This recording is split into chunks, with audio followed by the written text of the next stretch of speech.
Mahamanav Aerospace and Research Exploration Private Limited.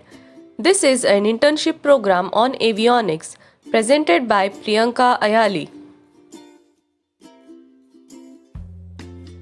Direct current power supply. In this module, we are going to study about introduction, generator, and the batteries.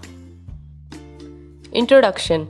Depending on the type of aircraft, the extent to which the electrical power is to be utilized for the operation of its system and components, the primary supply of such power may either be direct current or alternating current. This chapter deals with the first of these supplies and how it is produced by both generator and the batteries.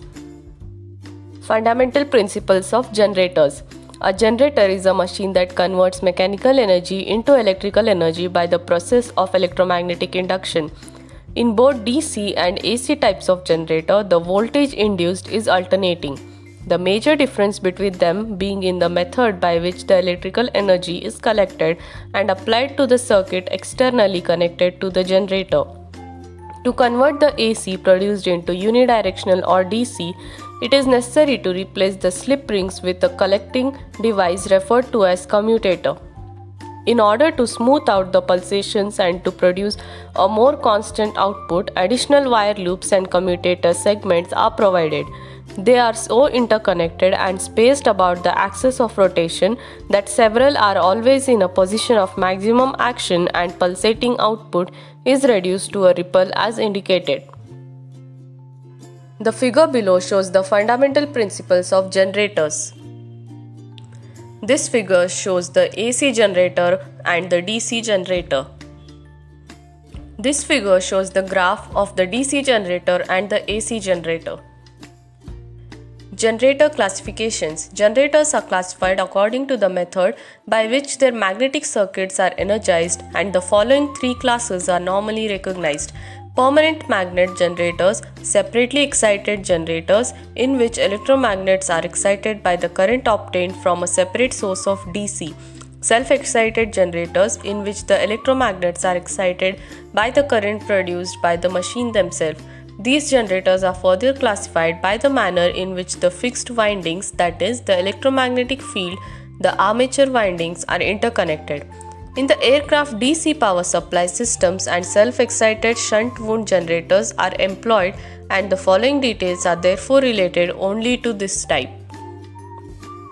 Generator characteristics. The characteristics of a generator refer to the relationship between voltage and the current flowing in the external circuit connected to a generator, that is, the load current, and there are two which may be closely defined. These are the external characteristic of relationship between terminal voltage and the load current, and the internal characteristic or relationship between the actual electromagnetic force EMF and generator in the armature windings and load current. These relationships are generally shown in the form of graphs, with the graph drawn for one particular speed of the generator. Generator construction. The yoke. The yoke forms the main housing of the generator and is designed to carry the electromagnet system made up of the four field windings and pole pieces. It also provides for the attachment of the end frame assemblies. The windings are pre-formed coils of the required ampere turns wound and connected in the series in such a manner that when mounted on pole pieces, the polarity of the field produced at the poles by the coil current is alternately north and south. The field windings are suitably insulated and are a close fit on the pole pieces, which are bolted to the yoke. Interpole and compensating windings. During an operation on the load, the current flowing through the armature winding of the generator creates a magnetic field that is superimposed on the main field produced by the field winding current. Since lines of force cannot intersect, the armature field distorts the main field by an amount that varies with the load. Such distorting effect is termed as armature reaction. Auxiliary interpoles. The effectiveness of the interpoles in minimizing reactant sparking is limited by armature speed, and their application as individual components of a field winding system is therefore restricted to generators' operation over a narrow speed range. Example, the design range of the generator. The armature assembly. The armature assembly comprises of the main shaft, which may be solid or hollow core, and main winding, commutator and bearings.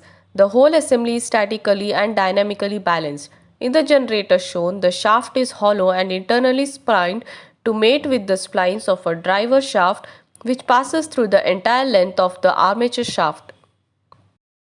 End frame assemblies. These assemblies are bolted one at each other end of the yoke and the house of the armature shaft bearings. The drive end frame provides for the attachment of the generator to the mounting pad of the engine or gearbox drive, and the commutator and frame provides a mounting for the brush gear assembly, and in the majority of cases also provides for the attachment of a cooling air duct. Inspection and replacement of brushes is accomplished by removing a strap which normally covers aperture in the commutator end frame. Brush gear assembly.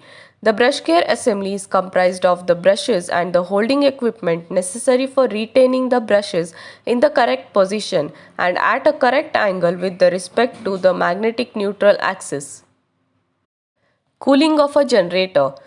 The most commonly accepted method of cooling is that which utilizes the ram or the blast effect resulting from either of slipstream of the propeller or an airstream due to the aircraft's movement. A typical cooling system is shown in the basic form. The air is forced at high speed into the intake and is led through light alloy ducts to a collector at the commutator end of the generator.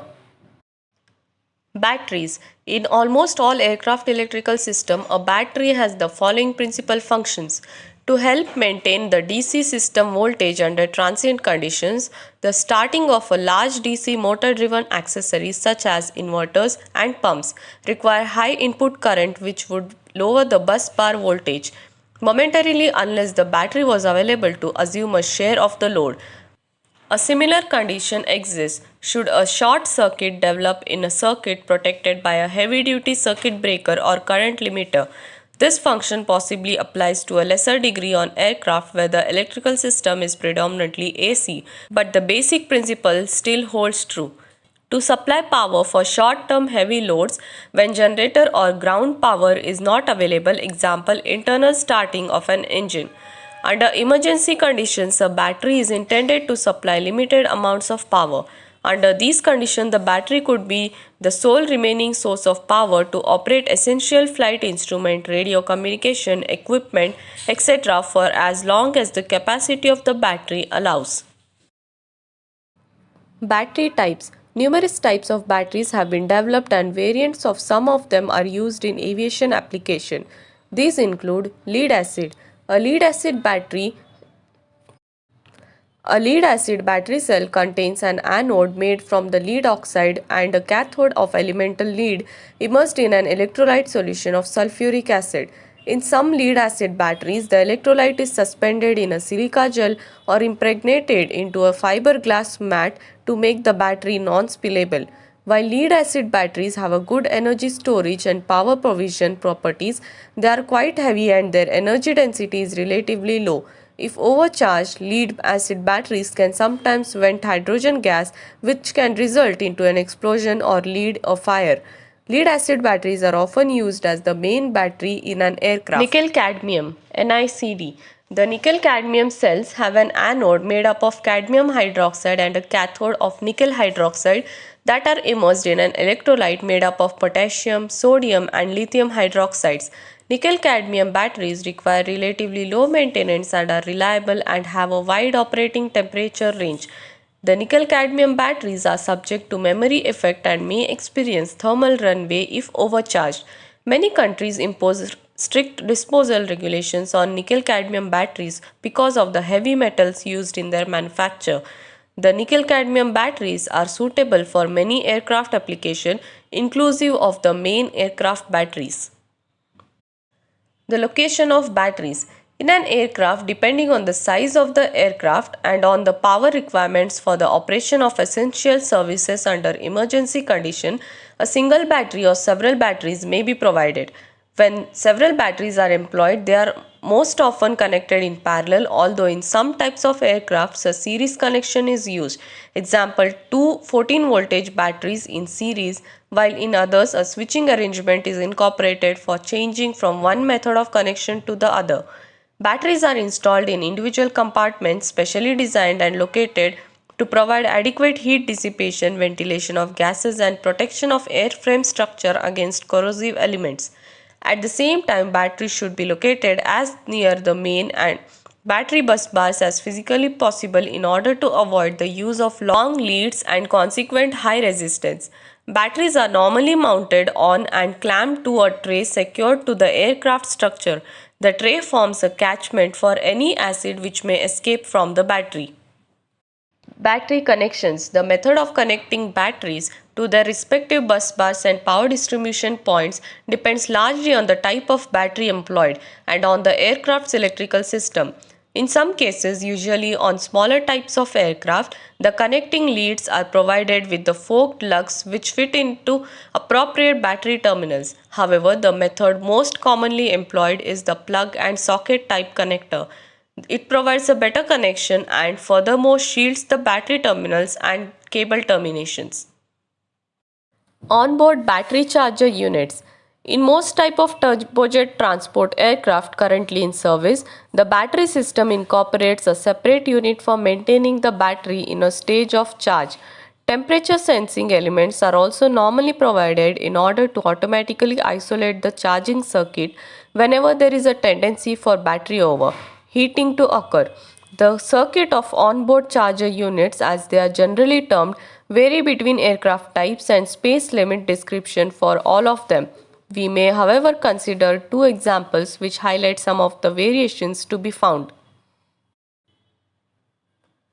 Given below are the figures of the onboard battery charger units. You can refer to this chart given here, which gives the type of motor, its characteristic, and its application. For